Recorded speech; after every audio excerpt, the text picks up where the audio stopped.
Hello বন্ধুরা, welcome back to my channel. তোমরা সবাই কেমন আছো? আশা করছি ভালো আছো, আর আমিও খুব ভালো আছি। তো দেখো বন্ধুরা, বাবা হচ্ছে মোচা কাটতে উঠেছে।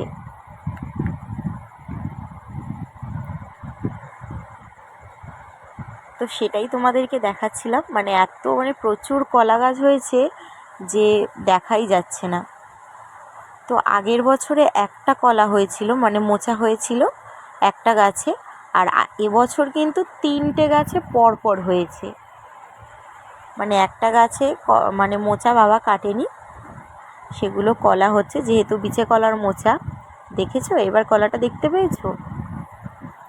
ও থুরি, কলা নয়, মোচা। তো এর আগে একটা খাওয়া হয়ে গেছে, সে তোমাদেরকে দেখিয়েছিলাম মোচার চপ রেসিপিতে। তো আজকে বাবা মোচা কাটতে উঠেছে, আর আজকে কিন্তু মোচা দিয়ে মোচার ডাল করব। তো দারুণ খেতে লাগে কিন্তু, সত্যি বলছি।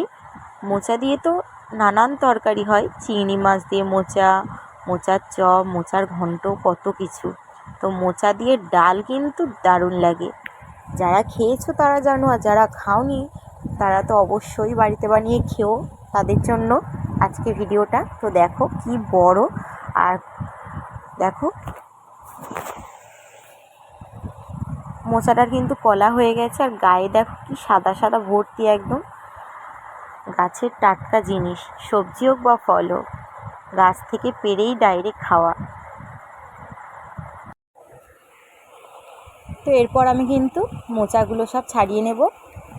শুধু মোচা না, কিন্তু কলাও বেরিয়ে গেছে ছোট ছোট, সেগুলো কিন্তু বাদ দিয়ে রাখবো। দেখো সব কলাগুলো ছাড়িয়ে নিয়েছি। এরপর এটা কিন্তু শুধুই মোচা। কলাগুলোও কিন্তু চচ্চড়ি, ভাজা, এগুলো কিন্তু ভালো লাগবে। চলো মোচাটা কেটে, মোচা কাটতে কাটতে এখানে আমি ডালটাকে সেদ্ধ বসিয়ে নিই। এরপর কড়াইতে জল দিয়ে দেওয়া হয়ে গেছে, জলটা গরম হোক। আর এটা কিন্তু মুসুরির ডাল, মুসুরির ডালে কিন্তু মোচার ডাল সবচেয়ে বেশি ভালো লাগে। ডালটা 2-3 বার ভালো করে ধোয়া হয়ে গেছে। এরপর কিন্তু ডালটা সেদ্ধ বসিয়ে দিয়েছে মা। ডালটা হাফ সেদ্ধ হয়ে গেছে। এরপর কিন্তু যে মোচাগুলো আমি কেটে রেখেছিলাম সেগুলো দিয়ে দিল মা। দিয়ে আবার কিন্তু ঢাকা দিয়ে রাখতে হবে মোচাটা সেদ্ধ হওয়ার জন্য। আর তার মধ্যে কিন্তু মোচার মধ্যে অল্প একটু লবণ আর সামান্য একটু হলুদ গুঁড়োও দিয়ে দিতে হবে।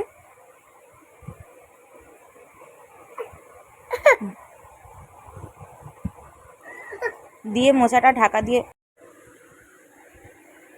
দেখো বন্ধুরা, মোচা আর ডালটা কিন্তু দুটোই খুব ভালো করে একদম সেদ্ধ হয়ে গেছে।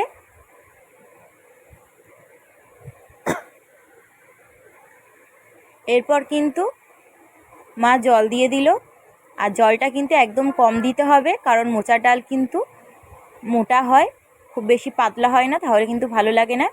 তো ডালটা ফুটে গেছে, মা গামলিতে ঢেলে নিল। এরপর কড়া পরিষ্কার করে বসিয়ে দিয়ে দিল সর্ষের তেল। তেলটা গরম হয়ে গেছে, ফোড়নে দিয়ে দিল 3টে শুকনো লঙ্কা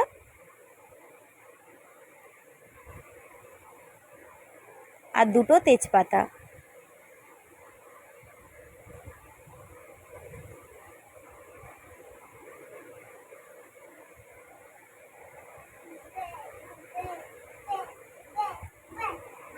এরপর দিয়ে দিল পেঁয়াজ কুচি।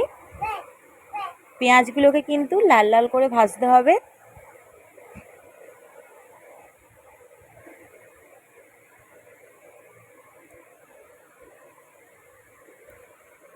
আর দিয়ে দিল 2টো কাঁচা লঙ্কা।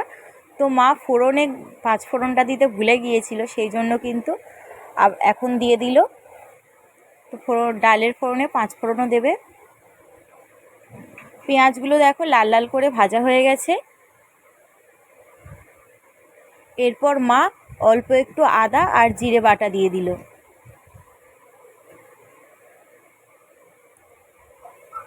এরপর সেদ্ধ করে রাখা মোচা আর ডালটা দিয়ে দিল। বেশি সময় লাগবে না, ফুটে উঠলেই কিন্তু একদম রেডি হয়ে যাবে মোচা দিয়ে ডাল। আর 1 চামচ চিনি দিয়ে দিল সবার শেষে।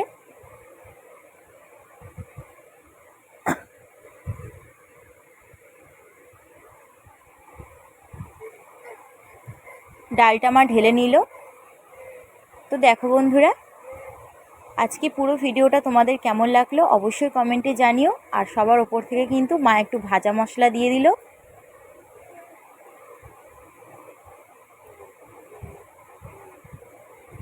তো চলো বন্ধুরা, টাটা। তোমরা সবাই ভালো থেকো, সুস্থ থেকো। আর ভিডিওটা কেমন লাগলো কমেন্টে জানিও। আর অবশ্যই কিন্তু এইভাবে বাড়িতে মোচার ডাল বানিয়ে খেয়ে দেখো, সত্যি বলছি দারুণ খেতে লাগে। আমার তো খুব ভালো লাগে, আশা করি তোমাদেরও ভালো লাগবে। আর ভাজা মশলার না একটা সেন্টই আলাদা, এত সুন্দর একটা গন্ধ বেরোচ্ছে কি বলবো। তো চলো বন্ধুরা, টাটা। অবশ্যই কিন্তু বাড়িতে এইভাবে মোচার ডাল বানিয়ে খেও।